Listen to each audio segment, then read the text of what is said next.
ఒక చిన్న గ్రామంలో ఒక పాత అద్దం గురించి ఒక కథ ఉంది. ఆ అద్దం గురించి జనం చెబుతుంటారు.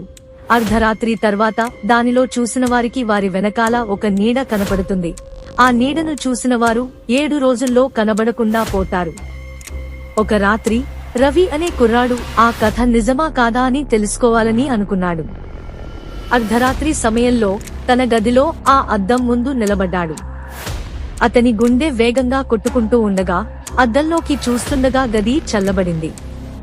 ఆ కథ అబద్ధమని అనుకుంటున్నప్పుడు అద్దంలో అతని వెనుక ఒక నీడ కనబడింది.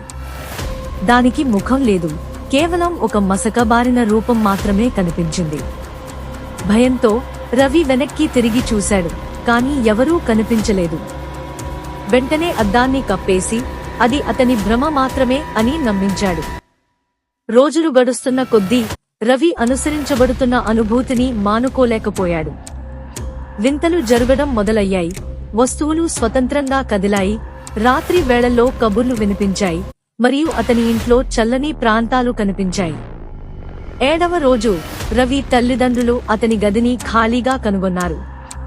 ఒక్క సంకేతం, తెరవబడిన అద్దం ఇప్పుడు పగిలిపోవడం మరియు దానిపైకి ఒక చేతి ముద్ర కనిపించడం. రవి ఎప్పటికీ కనిపించలేదు మరియు అద్దం తీసివేయబడింది. దాని స్థానం తెలియదు. కానీ కథ ఇంకా ఉంది. మీరు పాత పగిలిన అద్దం కనుగొంటే ప్రతిబింబంలో నీడను జాగ్రత్తగా చూడండి. అది మీకు చివరిది కావచ్చు. Follow for more videos.